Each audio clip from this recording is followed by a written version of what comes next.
Hello everyone, welcome to UPSC पे चर्चा with विशाल। तो जैसे कि आपको पता है, हमारे इकोनॉमिक्स का फ्री बैच चल रहा है और आज हमारा इकोनॉमिक्स के फ्री बैच में लेक्चर नंबर 22 है आई थिंक।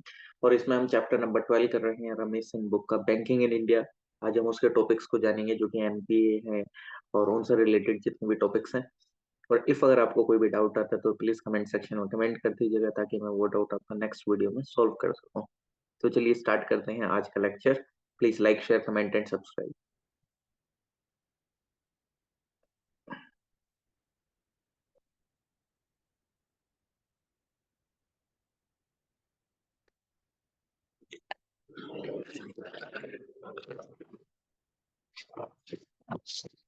ये तो चलो हमारा कल का टॉपिक सेट वाला। लेक्चर स्टार्ट करने से पहले हमेशा एक गाइडलाइन क्या कि राइटिंग को इग्नोर करिएगा। बाकी तो आप वो देखिए जो मैं बता रहा हूँ, क्योंकि राइटिंग में इस पे लिखता हूँ मोबाइल पे तो वो ऊपर नीचे हो जाती है। मैंने कल आपको रिफॉर्म्स वगैरह बता दिए थे कि बैंकिंग सेक्टर के रिफॉर्म्स वगैरह, अब उनके कुछ आगे चीजों को डिटेल में जानते हैं। देखो, पीएसएल में बता चुका था वैसे, ठीक। लेकिन पीएसएल में एक हल्की सी डिटेल बता देता हूँ। पीएसएल में क्या है, प्रायोरिटी सेक्टर लेंडिंग में बेसिकली आपको एक एरिया दे दिया गया है कि आपको क्या करना है कि इतने परसेंट लोन उनको जाना है। ठीक है, मैंने बता दिया था जैसे कि अगर कोई एक बैंक 100% लोन दे रही है तो 40% लोन उधर जाना चाहिए। बट इसके अंदर में क्या है, ये 40% का जो क्राइटेरिया है वो इंडियन बैंक्स को है। इंडियन बैंक्स, बी से बैंक्स, यहाँ पे आ गया फॉरेन बैंक्स। जो फॉरेन बैंक्स हैं उनके लिए क्या क्राइटेरिया है, इंडियन बैंक्स का क्राइटेरिया क्या है, आपको 40% लोन देना है प्राइवेट सेक्टर लेंडिंग को, ठीक। और जो फॉरेन बैंक है जिसकी, इसमें भी कंडीशन है, इसकी जिस फॉरेन बैंक की 32 ब्रांचेस से कम नहीं होंगी, एटलीस्ट 32 ब्रांचेस होंगी उसकी, उसको 32% पीएसएल टारगेट लेके चलना है। ठीक है, उसको 32% का पीएसएल टारगेट लेके चलना है, जिसके अंदर सब कैटेगरीज भी डिवाइडेड है। इस 32% की सब कैटेगरीज क्या है, 32% की सब कैटेगरीज क्या है कि 22% आपका जाना चाहिए एक्सपोर्ट से रिलेटेड लोन, एक्सपोर्ट से रिलेटेड। और 10% आपका लोन जाना चाहिए किसको, 10% आपका लोन जाना चाहिए ये जो स्मॉल एंड मीडियम एंटरप्राइजेस होते हैं, S&M इंटरप्राइजेस। ठीक है, तो यार ये 10 तो बनानी है तो 16 बन गया, रुको 10 बनाते हैं इसको, 10%। और ये है ऊपर 22%। तो ध्यान रखना, पीएसएल के बारे में मैं ऑलरेडी बता चुका हूँ लेकिन यहाँ पे भी बता देता हूँ कि 100% अगर लोन जा रहा है तो इंडियन बैंक्स के ऊपर टारगेट है 40% लोन जाना है। फॉरेन बैंक्स के ऊपर अगर जिस भी फॉरेन बैंक के एटलीस्ट 32 ब्रांचेस हैं तो उसका 32% जो लोन है उसमें से 22% एक्सपोर्ट से रिलेटेड चीजों में जाना चाहिए और 10% स्मॉल एंड मीडियम एंटरप्राइजेस को जाना चाहिए, ठीक। तो इसको भी ध्यान रख लीजिएगा साथ में कि किसमें क्या क्या आएगा, क्या क्या नहीं है, कितने परसेंट है कितने परसेंट नहीं है। ओके, अब हमारे इस 40% में भी सब कैटेगरी है। यहाँ पे भी मैं आपको हल्का सा एक सब कैटेगरी बता देता हूँ कि जैसे यहाँ पे सब कैटेगरी थी, चलो इंडिया का 40% हो गया, लेकिन इस 40% के अंदर में क्या सब कैटेगरीज है, उनमें से कितने कितने किसे जाना चाहिए लोन। 40% में सब कैटेगरीज क्या है, सब कैटेगरीज हैं वो कैसे कि सर इसमें से जो 40% है ना, 80%, 18% आपका एग्रीकल्चर को लोन जाना चाहिए। इस 40% में से 80%, 18% एग्रीकल्चर को जाना चाहिए, एग्रीकल्चर को लोन जाना चाहिए। उसके बाद सर अगर एग्रीकल्चर को चला गया उसके बाद 10% जाना चाहिए लैंडिंग में, लैंडिंग में 10%। ठीक है, 10% जो टोटल लैंडिंग का है, ये 20% पीएसएल का। इसमें एक कैटेगरी है, इसमें एक चीज है देखो, या तो 10% टोटल लैंडिंग का, जो एक बैंक पैसा उधारी पे टोटल दे रही है, या तो उसका 10% निकाल लो, या जो सिर्फ ये पीएसएल का टारगेट है 40%, या इसका 25% निकालो पीएसएल का। दोनों में से जो भी हायर होगा वो जाना चाहिए लोन का अमाउंट किसको, वीकर सेक्शन को। वो जाना चाहिए वीकर सेक्शन को, वीकर सेक्शन को। ठीक है, कुल मिला के दो कैटेगरीज दिए हैं इसमें। दो कैटेगरीज क्या दी है उन्होंने, दो कैटेगरीज का मतलब क्या है कि देखो 40% में से 18% एग्रीकल्चर को चला गया, लेकिन जो वीकर सेक्शन को लोन जाना है उसके अंदर यह है कि जितना एक टोटल मान लीजिए 100% लोन जो दे रही थी, या तो उसका 10% निकाल लो, उसका टोटल लेंडिंग जाना चाहिए वीकर सेक्शन को, या 25%। अगर आप इस 40% का निकालोगे तो दोनों में से जो भी हायर होगा वो आपका वीकर सेक्शन को जाएगा, या तो 25% पीएसएल का या 10% टोटल लैंडिंग का, वो डिपेंड करेगा। जो भी आपका अमाउंट ज्यादा आ रहा है वो आप वीकर सेक्शन को देंगे। ठीक है, आपको मैथमेटिकल कैलकुलेशन नहीं करनी है, ये सब कुछ नहीं करना, सिंपल इतना सा ध्यान रखना है और कुछ नहीं है। ठीक, कभी सोचो मैथ उथ लगाना पड़ेगा सर, ये करना पड़ेगा। और बाकी जो इसके अलावा जो अगर 12% बच जाता है, जैसे 18 और 10 28% हो गया। ठीक, इफ अगर 25% कम रहता और 10% ज्यादा रहता तो 28% हो गया, तो उसके अलावा जो रिमेनिंग अमाउंट है, रिमेनिंग अमाउंट क्या बचा सर, 12%। वो 12% आपके अदर अदर डिपार्टमेंट्स में चला जाएगा। मान लीजिए जैसे रिन्यूएबल एनर्जी से रिलेटेड जो हम सोलर पैनल्स वगैरह को प्रमोट करते हैं, ये सारी चीजों में। ठीक, तो ये ध्यान रख लेना, बस हल्की सी चीज। Now we are moving to the concept NPA. NPA, what is the full form of NPA? NPA means non performing asset, non performing non performing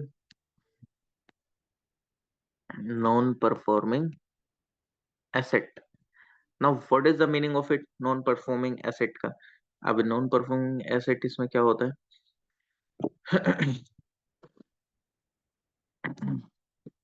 basically आपने क्या लिया, आपने लोन लिया,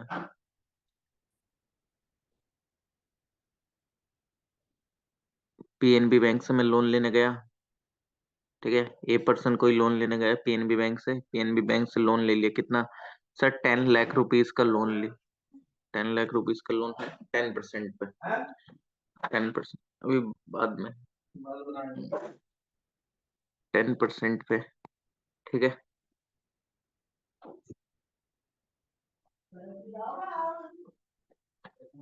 10 लाख का लोन लिया 10% पे, तो यानी कि इसको पर मंथ मान लेते हैं, फॉर एग्जाम्पल के लिए मान लो। ठीक है, कि इसने कोई लोन लिया, मतलब पता नहीं कितने सालों के लिए लिया, मान लेते हैं 10 सालों के लिए ही लिया, 10 ईयर्स के लिए लिया, और ये 10,000 रुपीज पर मंथ जमा कर रहा है। ये छोड़ो, इतना भी मत ध्यान रखो। 10 लाख रुपीज का लोन लिया और इसकी इंटरेस्ट मिला के इसको जो रिटर्न करना है पर मंथ, इनने ईएमआई लगवा ली बैंक से 10,000 रुपीज की। ठीक है, 10,000 रुपीज की इसकी ईएमआई होगी, इंक्लूडिंग इंटरेस्ट रेट, क्योंकि जो बैंक है वो इंटरेस्ट रेट कैलकुलेट करके ही बनाती है ईएमआई जो आपकी बनाएगी। अब क्या होता है, ये जो पर्सन है ये रिटर्न नहीं करता है अमाउंट को, ये ईएमआई देने में असमर्थ हो जाता है, यानी कि ये नहीं दे पाता है। कितने दिन तक, 90 डेज तक। 90 डेज तक ये, 90 डेज यानी कि 3 मंथ, इसने एक मंथ ईएमआई नहीं दी, दूसरे महीने नहीं दी, तीसरे महीने नहीं दी, तीसरे महीने नहीं दी, यानी कि 90 डेज। जब कोई भी एक ईएमआई, किसी भी एक लोन अमाउंट की 3 महीने तक ईएमआई नहीं जाती है, उसको हम बोल देते हैं कि वो एनपीए हो चुका है। क्यों? क्योंकि बैंक ने ये जो लोन दिया था एक पर्सन को, वो लोन इसलिए दिया था ताकि वो पैसे को कमा सके, क्योंकि वो यहाँ से क्या कमा रही थी, वो यहाँ से पैसा कमा रही थी, है कि नहीं? वो यहाँ से इंटरेस्ट रेट कमा रही थी, क्योंकि 10 लाख रुपए दिया, उस पर इंटरेस्ट रेट आएगा। और बैंकों का जो पैसा देने से ही तो काम चलता है ना, लोन देते हैं, इंटरेस्ट कमाते हैं। अब क्या हो रहा है, इन्होंने जो पैसा अमाउंट दिया है, प्रिंसिपल अमाउंट इनका, वो भी रिटर्न नहीं आ रहा है, इंटरेस्ट तो छोड़ो, वो भी नहीं आ रहा है, क्योंकि 3 महीने से कोई किस्त ही नहीं आ रही है। तो यानी कि ये जो एक एसेट था इनके लिए, एसेट क्या, जो इनको एक फायदा कर रहा था लोन से, क्या कम हो रहा था, इनका फायदा हो रहा था। क्यों फायदा हो रहा था? क्योंकि इंटरेस्ट रेट इनको यहाँ से मिल रहा था। अब एट लास्ट क्या हुआ, इनका इनका प्रिंसिपल अमाउंट भी नहीं मिल रहा, ना ही इंटरेस्ट मिल रहा। तो ये जो एसेट है, जो इन्होंने, जो इनके लिए एक एसेट का काम कर रहा था, अब वो एसेट ने परफॉर्म करना बंद कर दिया है। क्या परफॉर्म करना बंद कर दिया है? कि इनको पैसे ही नहीं आ रहे हैं, that's why it is called non performing asset. ठीक, अब यहीं पे क्या हो जाता है कि सर, कभी कोई एक फार्मर अगर कोई एक लोन ले लेता है, तो फार्मर को एनपीए कब बोला जाएगा? फार्मर का अकाउंट एनपीए कब बोला जाएगा? फार्मर का अकाउंट एनपीए उस कैटेगरी में बोला जाएगा जिस टाइम पे उसने एटलीस्ट, यानी कि कम से कम 2 क्रॉप सीजन में उसने पैसा नहीं दिया है। इनका चलता है क्रॉप सीजन के हिसाब से, 2 क्रॉप सीजन्स, यानी कि एक साल में 2 क्रॉप सीजन आराम से कर लेते हैं ये। 2 क्रॉप सीजन से उसने अपना अमाउंट ओवर ड्यू कर रखा है, तो तब हम बोलेंगे कि वो क्या है, वो उसका अकाउंट एनपीए में है। लेकिन एक नॉर्मल कंडीशन के उसमें कि 3 मंथ तक, यानी कि कितने 90 डेज तक अगर कोई अकाउंट में ईएमआई वगैरह नहीं जमा हुई है तो वो एनपीए में। फार्मर के लिए स्पेशल कंडीशन क्या है कि 2 क्रॉप सीजन, यानी कि उसने 2 क्रॉप्स को उगाया लेकिन वो नहीं दे पाया तब भी पैसा, तो तब हम बोलेंगे कि वो एनपीए में है। अब इस एनपीए के भी टाइप होते हैं। एनपीए के टाइप के होते हैं सर, एनपीए के 3 टाइप हम बेसिकली देखते हैं। एनपीए को हम 3 बेसिकली क्लासिफाई करते हैं, 3 में। येलो कलर नहीं दिखेगा, येलो कलर। आज नए नए कलर ट्राई करते हैं। कौन सा कलर ट्राई करा जाए? पर्पल करते हैं। तीन तीन कौन कौन से? सर एक होता है सब स्टैंडर्ड सब स्टैंडर्ड एसेट बोला जाता है। एक होता है डाउटफुल, एक होता है डाउटफुल एक होता है लॉस्ट एसेट, एक होता है लॉस्ट एसेट। अब सब स्टैंडर्ड एसेट क्या होता है, सब स्टैंडर्ड एसेट, डाउटफुल एसेट क्या होता है और लॉस्ट एसेट क्या होता है? देखिए, सब स्टैंडर्ड एसेट का मतलब क्या है कि वो जो अमाउंट है वो एनपीए, यानी कि remaining NPA for less than और इक्वल टू 12 मंथ। हमने एनपीए तो बोल दिया कि वो 3 महीने में हो जाएगा, लेकिन इफ अगर कोई भी एक अमाउंट वो 12 महीने या 12 महीने से कम तक, यानी कि 1 साल या 1 साल से कम तक एनपीए ही रहता है, 12 महीने या 12 महीने से कम, मैं ऐसे लिख देता हूँ, ये 12 मंथ है। ये यहाँ पे अच्छे से लिख देते हैं छोटे छोटे में, 12 मंथ। इस तरीके से लिखते हैं ना, स्मॉलर देन और इक्वल टू का साइन। ठीक है, स्मॉलर देन और इक्वल टू का साइन है ये। या तो 12 मंथ या 12 मंथ से कम, अगर वो एनपीए है रिमेनिंग, तब हम उसको बोलेंगे सब स्टैंडर्ड एसेट। डाउटफुल एसेट की मोर देन, यानी कि मोर देन 12 मंथ हो गए हैं, या एक मोर देन, इसमें इक्वल टू का कोई कंसेप्ट ही नहीं है, इसमें मोर देन होना चाहिए सिर्फ। ठीक है, यानी कि मोर देन 12 महीने, यानी कि 1 साल से ज्यादा ही पैसा हो गया, तो अब तो बैंक को डाउट हो गया कि भाई हमको कुछ मिलेगा कि भी नहीं मिलेगा। ठीक है, लोस्ट एसेट में क्या होता है कि वो पूरी ही अमाउंट रिटर्न ऑफ हो जाती है, यानी कि जो लॉस ही हो गया, अब उनको पता चल गया भाई ये अमाउंट नहीं आएगा, जस्ट लाइक जैसे नीरव मोदी और ये जितने भी लोन लेके भागते हैं। अब पीएनबी को क्या लगा, पीएनबी ने 11,500 करोड़ रुपए दे दिए, 11,500 करोड़ रुपए दे दिए।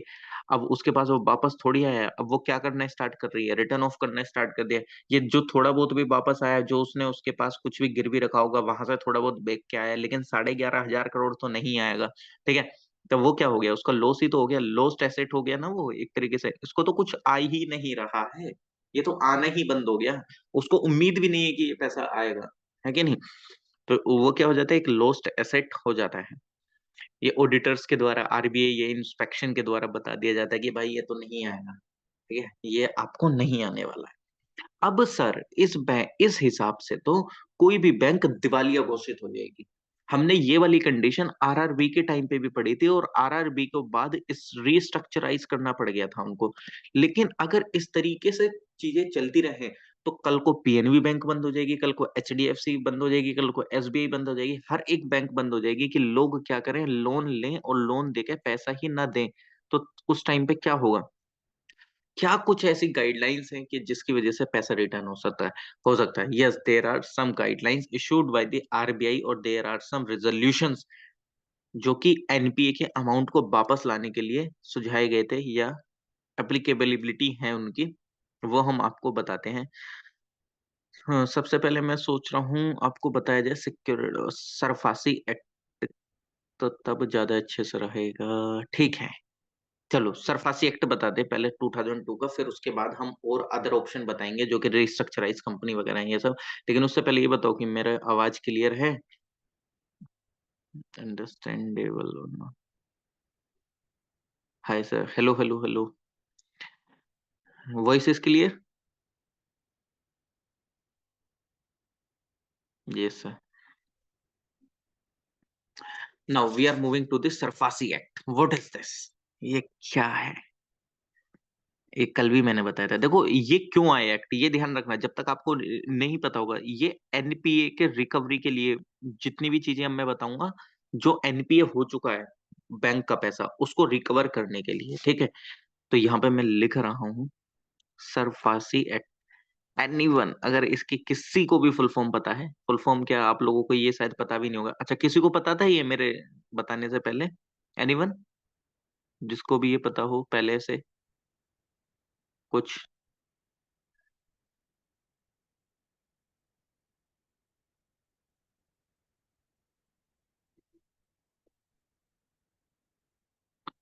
SARFAESI act 2002। एनीवन, अगर किसी ने सुना हो तो?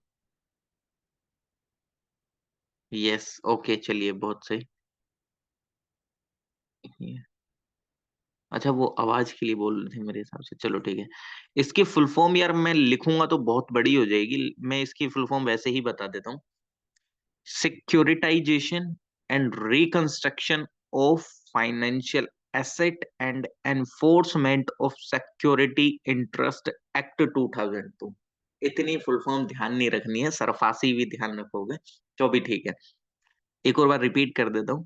Securitisation and reconstruction of financial asset and enforcement security interest act 2002, ये इसकी फुल फॉर्म है। फुल फॉर्म का अपन को कुछ नहीं करना है, ये यूपीएससी है, फुल फॉर्म नहीं पूछता है। इसके अंदर में क्या था? इसके अंदर में बोला गया कि देखो भाई साहब, अगर आप पैसा लेना चाह रहे हैं, अगर आपका अकाउंट चला गया है एनपीए में, किसी भी एक बैंक में किसी एक व्यक्ति का अकाउंट एनपीए में चला गया, तो तब क्या करेंगे? प्लीज माइक ऑफ कर लीजिए।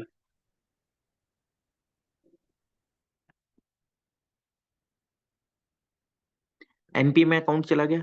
अब इसके अंदर में क्या होगा कि बैंक के पास क्या है कि वो सबसे पहले एक नोटिस इशू करेगा। लेकिन अब आप बोलेंगे कि सर कितना पैसा रिटर्न हो चुका है, कितना पैसा रिटर्न नहीं हुआ है, पहले वो वाली कंडीशन भी तो होती है। अब मान लीजिए कि अब मान लेते हैं कि सर किसी का 10 लाख रुपए था और वो ऑलरेडी 9 लाख रुपीज जमा कर चुका है, वो 1 लाख रुपए के लिए अब इतना बड़ा प्रोसीजर तो नहीं करेंगे। तो इसके अंदर भी कैटेगरी है। इसके अंदर क्या कैटेगरी है कि मान कि bank having 75% of the dues owned by borrowers can collectively proceed on the following in the event of the account becoming NPA। यानी कि इफ बैंक का 75% अमाउंट बोरोअर के पास अटका हुआ है, तब वो सरफासी एक्ट का इस्तेमाल करेंगे। ध्यान रखना कि 10 लाख में से सिर्फ उनके पास 2.5 लाख आया है और 7.5 लाख रुपए अभी भी बकाया है बैंक का। तो 7.5 लाख यानी कि 75% का अमाउंट इफ अगर बैंक का है बोरोवर के पास, तब जाके ये एक्ट का इस्तेमाल होगा। अब इस एक्ट का इस्तेमाल कैसे होगा? इस एक्ट के अंदर में उनको करना होगा कि भाई सबसे पहले आपको एक नोटिस इशू करना है। Issue notice, issue notice. Notice कितने दिन का इशू करना है? 60 डेज का नोटिस इशू करना है।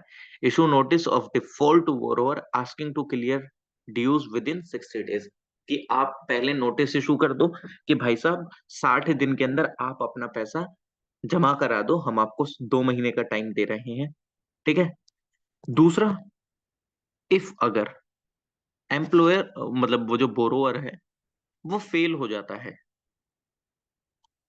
पैसा पे करने में, पैसा पे करने में हो गया फेल, उस टाइम पे उनके पास कंडीशंस क्या है? वो पजेशन कर लेंगी सिक्योरिटी जो उस बैंक में रखी गई है। किसके द्वारा? जो एक बोरोर के द्वारा सिक्योरिटी रखी गई है, ठीक है, कोलेट्रल जिसको बोलते हैं, उसको बैंक पजेशन कर लेगा, ले लेगा अपने अंडर में। पीओ डबल एस करके लिख देता हूँ शॉर्ट फॉर्म में, ठीक है। Second, take over the management of the borrowing concern. C, appoint a person to manage the concern. B, कि आप उसके कंसर्न को समझे। सी, कि बैंक जो है एक पर्सन को अपॉइंट कर देगी उसको कंसर्न को मैनेज करने के लिए, कि इफ अगर बैंकिंग लेवल पे कुछ भी कंसर्न आ रहा है उसको जिसकी वजह से ये सारी चीजें नहीं हो पा रही हैं, तो भाई तुम उसके कंसर्न को समझो और कंसर्न को समझने के लिए उसको एक पर्सन भी एलोकेट कर दो, कोई दिक्कत नहीं है उसको मैनेज करने के लिए। ठीक।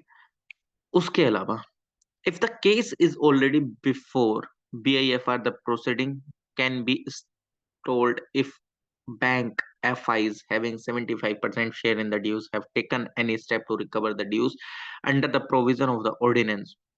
The bank FI can also sell the security to securitization or asset reconstruction company established under the provision of the ordinance. The ARC is short to be set up on the line similar to USA a few years ago.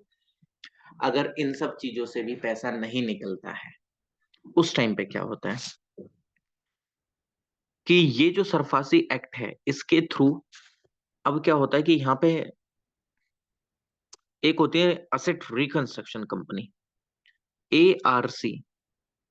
Bank ने इस्तेमाल करा इस SARFAESI act का, bank ने इस्तेमाल करा इस SARFAESI act का। अब बैंक के पास इतना टाइम नहीं है कि वो इनकी सिक्योरिटी को बेच के पैसा ले लें। अब वो क्या करेगा, वो ये सारी चीजें जो है वो अपनी जो सिक्योरिटी है वो किसको सेल कर देता है, वो ARC कंपनी को सेल कर देता है। ARC एक रिकंस्ट्रक्शन कंपनी टाइप से है जो कि सिर्फ और सिर्फ रिकवरी का काम करती है। ये कंपनी ऐसा नहीं है कि कोई प्राइवेट कंपनी है वो, ये एक कुछ लोग जस्ट लाइक जैसे कुछ एक गवर्नमेंट एम्प्लॉयज भी हो सकते हैं, जस्ट लाइक जैसे तहसील में होते हैं जिनको अमीन बोला जाता है। ये क्या करती है, बैंक उनको ये दे देता है कि भाई देखो कि तुमको हम ये बता रहे हैं कि इतना पैसा तुमको यहाँ से रिकवर करना है, और रिकवर करने के बाद जो भी आपको 1-2% वो चार्जेस डिपेंड रहते हैं। ARC को अभी हम डिटेल में पढ़ेंगे तो तब बता दूंगा। तो ARC को वो बोलता है कि देखो तुमको ये मकान बेच देना है और बेचने के बाद जो भी पैसा है आप वो हमको दे देना, जितना परसेंट आपका होगा उतने परसेंट आप रख लेना। तो बैंक ने अपना रोल यहाँ से खत्म कर दिया, लेकिन ऐसा नहीं है बैंक का रोल खत्म हो गया। अब ये ARC वाले लोग जो है वो बोरोवर के घर आते हैं, तो ऐसा नहीं है ये एकदम से आपका घर वगैरह बेच देंगे, ये सारी चीजें कर देंगे। ये क्या करेंगे, ये सबसे पहले एडवर्टीजमेंट वगैरह ये सारी चीजें निकालते हैं।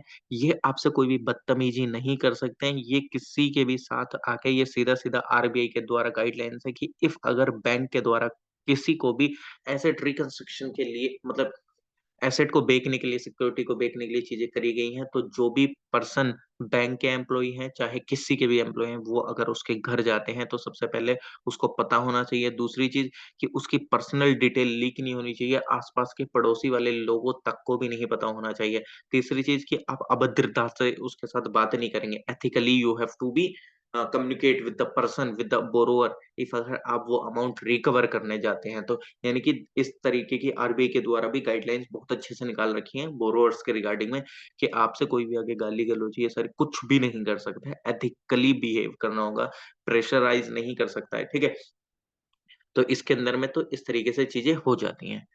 अब और क्या क्या चीजें हैं, यानी कि और क्या गवर्नमेंट और क्या बैंक आपको ऑल्टरनेटिव प्रोवाइड कराती है NPA के रिगार्डिंग।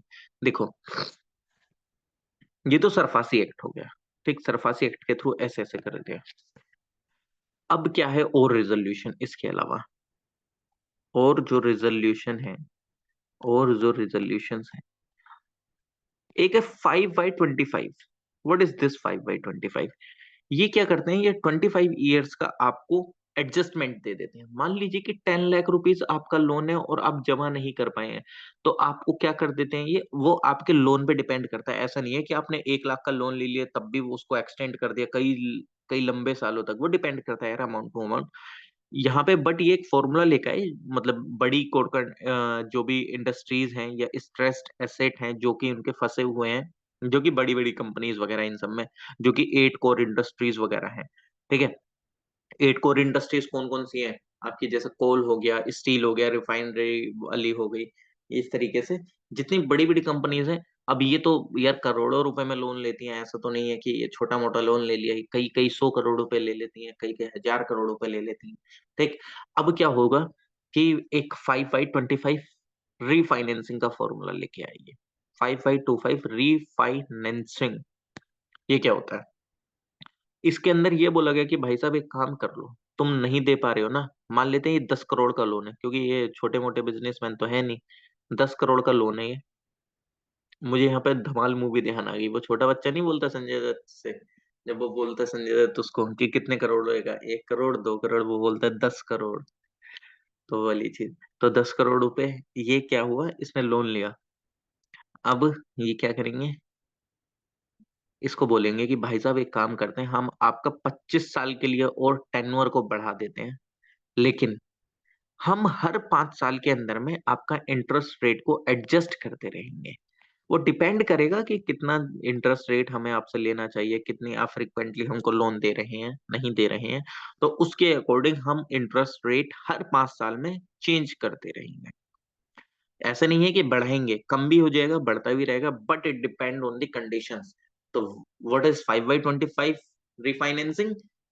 इसका मतलब यह है कि हर 25 साल का आपको एक्सटेंशन मिल गया है, और हर 5 साल के अंदर आपका इंटरेस्ट रेट चेंज हो रहा है।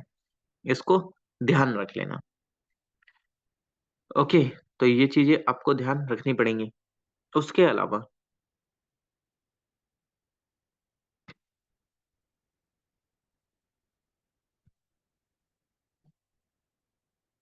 नेक्स्ट, अभी आपको इन डिटेल आईवीसी भी पढ़ना पड़ेगा, ठीक है, ध्यान रखना, आईवीसी पढ़ेंगे कि अब आईवीसी वगैरह आया था, वो तो ऐसे मतलब ये आया तो एकदम उसकी तरह था, क्या नाम है, कि हम ये कर देंगे वो कर देंगे, लेकिन ये थोड़ा सा इसका गुब्बारा जो था, जो फूला हुआ था, वो धीरे धीरे उसमें से हवा निकलनी स्टार्ट हो गई। जिस लेवल पे इसने सपने दिखाए थे उस लेवल की चीजें नहीं कर पाया, बट हाँ up to the some mark कर पाया। आईवीसी, इंसॉल्वेंसी बैंक कोड, ऐसे समझ लो, अभी बताऊंगा चलो डिटेल में, लेकिन उससे पहले और क्या रेजोल्यूशन, और जो गवर्नमेंट अपने तरीके अपना चुकी है एनपीए के लिए, उसने वो वाला तरीका अपनाया, फर्स्ट वाला जो मैंने बताया, फिर उसने एआरसी कंपनीज का तरीका अपनाया। एआरसी कंपनीज, इसलिए मैंने सरफासी एक्ट को आपको पहले बता दिया था। क्या कर रहे थे सरफासी एक्ट में, सरफासी एक्ट में छोटा शॉर्ट फॉर्म में लिख लो कि ये इन एआरसी कंपनीज को दे दे रहा था, और फिर ये क्या कर रही थी, ये रिकवर कर रही थी, ठीक है, ये रिकवर कर रही थी। ये कब, ये रिकवर करना स्टार्ट कर रही थी। और ये जो थी, ये कब आया एनपीए वगैरह, मतलब ये इस्तेमाल किस में होने लगा, ये सरफासी एक्ट में काफी एक अच्छे लेवल पे होने लगा। लेकिन कई बार क्या होने लगा कि ये जो एआरसी कंपनीज थी, ये कई बार प्राइवेटली ओन्ड होती थी, ये जो थी, ये प्राइवेटली होती थी कई बार, ये जो एआरसीज थी, ये प्राइवेट प्लेयर्स इसको चला रहे थे, ठीक है, प्राइवेट प्लेयर्स इन सब चीजों का काम कर रहे थे। तो जब प्राइवेट प्लेयर आगे, तो इसमें कुछ दिक्कतें देखने को मिल गई, ठीक है, कुछ इसमें दिक्कतें देखने को मिल गई। अब इसमें दिक्कतें देखने को मिली, तो इसमें थोड़ा सा बहुत इसमें चेंज वगैरह भी करा गया। और अगर आप देखें तो इसने, ऐसा नहीं है कि इसने एनपीए को नहीं कम करा, इसने एनपीए को भी कम करा, ठीक। अगर आप देखेंगे तो इसने एनपीए को भी कम करा, बट ये चीजें उस लेवल पे चल नहीं पा रही थी, ठीक है, मतलब अच्छी तरीके से, तो कई बार इसके लिए गाइडलाइंस भी निकालनी पड़ी। एआरसी अभी भी चलता है, लेकिन एआरसी में अब क्या क्या है, वो जिस टाइम पे मैं आपको आईवीसी पढ़ाऊंगा वो ध्यान रखना। तो यहाँ पे ये ध्यान रख लेना कि आईवीसी एआरसी लेके आए, वो सरफासी एक्ट वगैरह के थ्रू हम दे दे रहे थे सारी चीजें करके इनको, बट हाँ इसमें दिक्कतें आ गई थी, ठीक। उसके अलावा भी ही तो हमें चीजें लानी पड़ी। एआरसी के भी अलग अलग टाइप हैं, वो हम इन डिटेल पढ़ेंगे, मैं अभी भी बता रहा हूँ। आईबीसी अभी करेंगे ना हम, insolvency bank code of India, तो उस टाइम पे भी और डिटेल में हम चीजों को करेंगे, ठीक। अभी सिंपल समझ लो क्या क्या प्रावधान लाए गए थे, ठीक।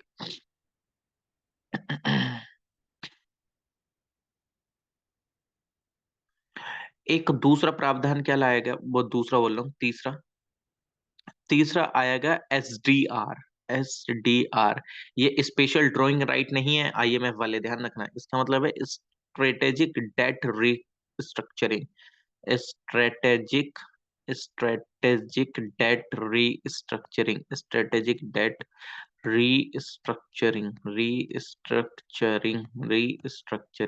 इसका मतलब ये है कि अगर मान लीजिए कि किसी भी कंपनी ने लोन लिया है, तो ये बैंक है, बैंक के पास एक अधिकार है, बैंक चाहे तो इस कंपनी का, ये कंपनी है कोई भी, ए टू जेड, मुझे नहीं पता कोई भी कंपनी है, बट हाँ ये कोई कंपनी है। अब इस एसडीआर के थ्रू, ये जून 2015 में लाया गया था, ठीक है, जून 2015 के अंदर में, कि जितना भी उसका वो, मतलब मान लीजिए किसी भी कंपनी के पास उसका लोन है और वो पैसा नहीं दे पा रहा है, तो वो क्या कर सकता है, कि वो 51% तक उसकी इक्विटी लेकर, 51, वो डिपेंड करता है अमाउंट ऑफ लोन पे, लेकिन मैक्स टू मैक्स कितनी, 51% इक्विटी लेकर उस कंपनी की किसी एक हाईएस्ट बिडर को बेच सकता है अपना पैसा रिकवर करने के लिए। हाईएस्ट बिडर को। ये इक्विटी क्या होती है, शेयर मार्केट में क्या होता है, क्या चीज नहीं, ध्यान रखना। ये हमारा चैप्टर दूसरा है जिसमें हम हर एक चीज पढ़ेंगे। स्वेट, शेयर, बियर, ये ए टू जेड हर एक चीज जानेंगे। एंजल इन्वेस्टर, ये क्या होता है क्या नहीं होता है, ठीक है। बट अभी सिंपल इतना ध्यान रख लो कि 51% तक उसके उसमें उसका हक आ गया है बैंक का। तो यानी कि वो डिपेंड करता है लोन का कंडीशन, यानी कि लोन कितना है कितना नहीं है, ठीक। तो इसको ध्यान रख लेना कि एक एसडीआर था, स्ट्रेटेजिक डेट रीस्ट्रक्चरिंग, जिसमें बोला गया कि भाई आप 51% तक इक्विटी लेके किसी एक हाईएस्ट बिडर को बेच देंगे, जिससे कि आपका पैसा अपने पास आ सकता है। और अगर देखा जाए तो इसके थ्रू सिर्फ दो ही कंपनी बेची गई थी 2016 तक, ठीक। लेकिन ये चीजें भी इतने लेवल पे नहीं चल पा रही थी, ठीक है। स्मॉल पोर्शन डेट का कन्वर्ट हो पाता था इक्विटी में। क्यों? क्योंकि यार खुद आप एक इसमें एक चीज सोच के देखो ना, अगर जिसकी कंपनी अच्छे से चल रही होती तो वो लोन नहीं दे रहा होता आसानी से। अब आपने उसकी 50% इक्विटी ले ली है, अब 51% आपने इक्विटी ले ली है, तो उसकी वैल्यू इतनी नहीं है जितना आपका लोन है। क्यों? क्योंकि अगर भाई उसकी कंपनी शट डाउन पड़ी है तो उसको खरीदने के लिए कौन तैयार है? ये भी तो देखो ना। तो कई बार बहुत सारी प्रॉब्लम आ जाती थी इसमें, ठीक। तो चीजें अच्छे से नहीं चल पा रही थी, बट हाँ ये एक ऑप्शन है जो उनके द्वारा ले लिए गए थे। बट अभी का क्या है क्या नहीं है वो अभी हम देखेंगे, ठीक। तो इस चीज को ध्यान रखना। ओके।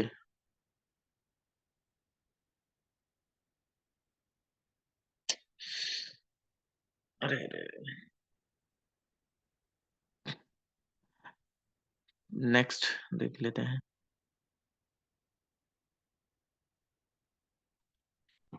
चलिए।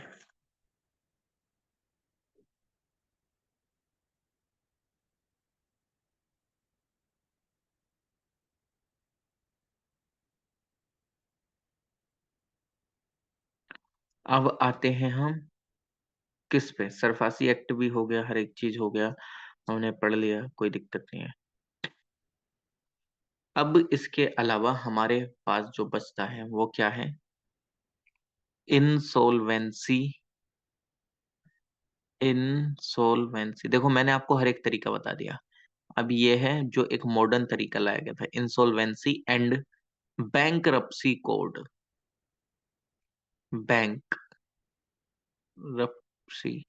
RUPTCY, बैंकरप्सी कोड, ठीक है। ये 2016 में लाया गया था।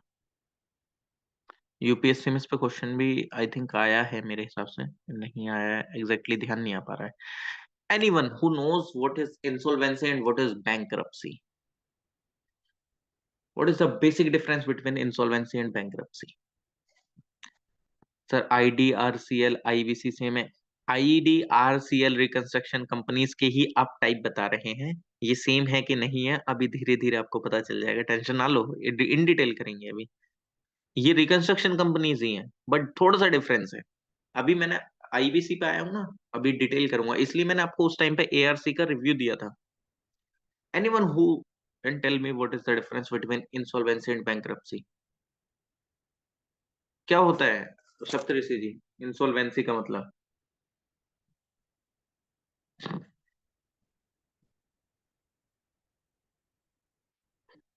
Sir no idea sir. Okay, तो you are using Airtel? No idea. Okay, चलिए। एनीवन, माधुरी जी, BS जी, पियाली जी, इन बैंकरप्सी क्या होता होगा? दोनों में से कुछ एक बता दो चलो, बैंकरप्सी या इंसॉल्वेंसी, कुछ तुम आपके लोगों के दिमाग में क्या आया? आप लोगों के दिमाग में इस चीज को सोचकर क्या सबसे पहली जो टर्म घूमी है वो क्या है?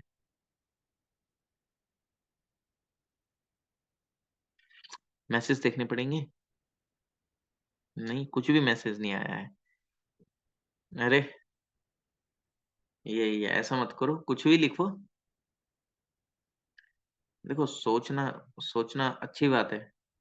गलत सोचो चाहे गलत वो, मतलब सही है, वो कोई दिक्कत नहीं है। गलत है या सही है, बट सोचना जरूरी है।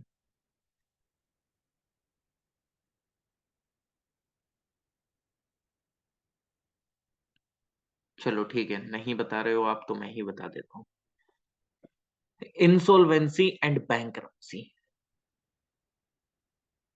इंसॉल्वेंसी एंड बैंकरप्सी, इन दोनों में बेसिकली किस चीज का फर्क है? ठीक। मैं इस कोड को बता तो दूं एकदम से, लेकिन जब तक मुझे इन दोनों का एक बेसिक डिफरेंस नहीं पता है, तो वो मैं कैसे बताऊंगा? ठीक। कई बार क्या होता है कि काफी लोग इसमें कंफ्यूज हो जाते हैं कि सर इंसॉल्वेंसी और बैंकरप्सी दोनों ही एक चीज होती हैं, लेकिन ऐसा नहीं है। देखो, इंसॉल्वेंसी का और बैंकरप्सी में हल्का सा एक डिफरेंस है। वो डिफरेंस क्या है? देखो, सबसे पहले अगर मैं बैंकरप्सी बताऊं आपको, बैंकरप्सी में अगर आप देखें तो आपको सीधा सीधा समझ में आ रहा होगा कि सर ये बैंक से रिलेटेड कुछ है, कि बैंक जो है वो दिवालिया घोषित हो गई है। बैंक जो है वो दिवालिया घोषित हो गई होगी। ठीक। यानी कि बैंक के अंदर में कुछ ऐसी कंडीशन आ गई होंगी। इंसॉल्वेंसी में एक तरीके से कंपनी से रिलेटेड है, कि एक कंपनी का पूरी तरीके से चीजें खत्म हो गई हैं, वो चीजें अच्छे से नहीं कर पा रही है, वो उस टाइम पे दिवालिया घोषित हो गई है कि नहीं? इन दोनों को मिला के ही तो चीजें करी गई हैं, एक तरीके से अगर देखा जाए तो। यानी कि सर, है दोनों ये दिवालियापन से रिलेटेड ही। दिवालियापन हिंदी में अगर देखा जाए तो दिवालियापन इन द सेंस कि ये दोनों ही इनकी हालत जो है बिल्कुल ही खराब हो गई है एकदम। ये अच्छी तरीके से चीजें नहीं कर पा रही हैं। ठीक। क्यों? क्योंकि इनके ऊपर इतना सारा लोन बढ़ गया है, इनके ऊपर इतना ज्यादा बर्डन आ गया भाई, ये सारी चीजें अच्छे से नहीं कर पा रही हैं। ठीक। अब इंसॉल्वेंसी के अंदर सिर्फ और सिर्फ ये नहीं है कि कंपनी ही आए। इंसॉल्वेंट कोई एक इंडिविजुअल भी हो सकता है। इंडिविजुअल भी हो सकता है, मैं भी हो सकता हूँ। ठीक है। कंपनी भी हो सकती है। लेकिन बैंकरप्सी में जो दिवालियापन है वो सिर्फ एक बैंक का हो रहा है ना, बैंक का। है कि नहीं? यानी कि मैं अपनी क्या है, मैं अपनी डिमांड्स का मीटअप नहीं कर पा रहा हूं। एक तरीके से insolvency is when an individual और company can no longer meet their financial obligation to lender as debt become due. Before an insolvent company or person get involved in insolvency proceedings, they may be involved in informal arrangement with creditors, such as setting up alternative payment arrangement. Insolvency can arise from poor cash management, a reduction in cash inflow, or an increase in expenses. कुल मिला के क्या है कि भाई मेरे पास भी पैसा उसे नहीं बचा, तो कई बार क्या करती है ना बैंक, आपको सेटलमेंट के लिए भी तो बुलाती है कि चलो एक काम करते हैं, सेटलमेंट कर लेते हैं। जैसे मान लीजिए कि 1 लाख रुपए होता है, 1 लाख रुपए में से आप नहीं कर पाए पूरा जमा, तो बैंक बोलती है एक काम करो, इंटरेस्ट इंटरेस्ट तो छोड़ दो, इसमें तुम मेरे को 50,000 ही दे दो, कोई दिक्कत नहीं। एटलीस्ट उसको भी नुकसान नहीं होगा, आपको भी नुकसान नहीं होगा। है क्या नहीं? तो कई बार ऐसे करवा देती है बैंक। लेकिन इस कंडीशन में क्या होता है कि इंसॉल्वेंसी में, कि देखो इंडिविजुअल नहीं चीजें कर पा रहा है, फाइनेंशियली डिमांड को मीटअप नहीं कर पा रहा है, नहीं कंपनी कर पा रही है, तो उस कंडीशन में ये लोग जिसका पैसा नहीं रीपे कर पा रहे हैं, तो मीटिंग वगैरह होती है कई बार, लेकिन तब भी नहीं हो पाती हैं चीजें। ठीक है। और बैंकरप्सी में तो क्या भाई, बैंक ने तो पैसा दे ही दिया अंधाधुंध करके, अब वो उसका रिटर्न नहीं आ रहा है। तो इस आईवीसी ने आके जो ये 2016 में जो ये कोड आया, इसने किस तरीके से इनकी चीजों को चेंज करा, और ये मतलब किस तरीके से इसने मतलब बेसिकली परफॉर्म करा। क्या ये सही मायनों में उतना परफॉर्म कर पाया जितना इसने बताया था?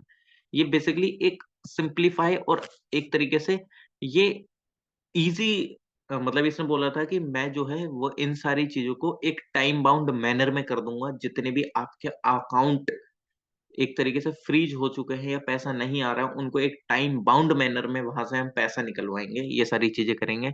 तो हल्का सा ओवरव्यू ले लो कि कुल मिला के ये पैसा रिकवरी के लिए ही लाया गया था, लेकिन कैसे कैसे क्या चीज कर रहा था, ये रिटर्न ऑफ क्या कर रहा था, क्या चीजें कर रहा था, वो मैं अभी अगर बताऊंगा तो बहुत ज्यादा लंबा हो जाएगा ये लेक्चर। तो मैं सोच रहा हूँ कि इसके लिए एक स्पेशली अलग से ये कम से कम आधे घंटे का डिस्कशन और है, तो वो नेक्स्ट लेक्चर में ही करना चाहूंगा, क्योंकि अभी ये फिर बीच में आधा अधूरा रह जाएगा। तो अभी हल्का सा एक आपको ओवरव्यू मिल गया होगा कि हम आईबीसी में क्यों लाया गया है और इसके अंदर में हम क्या पढ़ेंगे क्या नहीं पढ़ेंगे। ठीक है, तो जितने भी यूट्यूब व्यूअर्स हैं, इफ अगर उनको कुछ भी डाउट है तो प्लीज कमेंट सेक्शन में कमेंट कर दीजिए, नेक्स्ट वीडियो में डाउट रिजॉल्व कर दूंगा। ओके, तो तब तक के लिए thank you so much. Please like share comment and subscribe. तो आप साथ ही में मेरे सीसेट के प्लेलिस्ट की भी वीडियो देख सकते हैं और इकोनॉमिक्स की प्रीवियस वीडियोस भी देख सकते हैं। तो मिलते हैं आप लोगों से नेक्स्ट वीडियो में।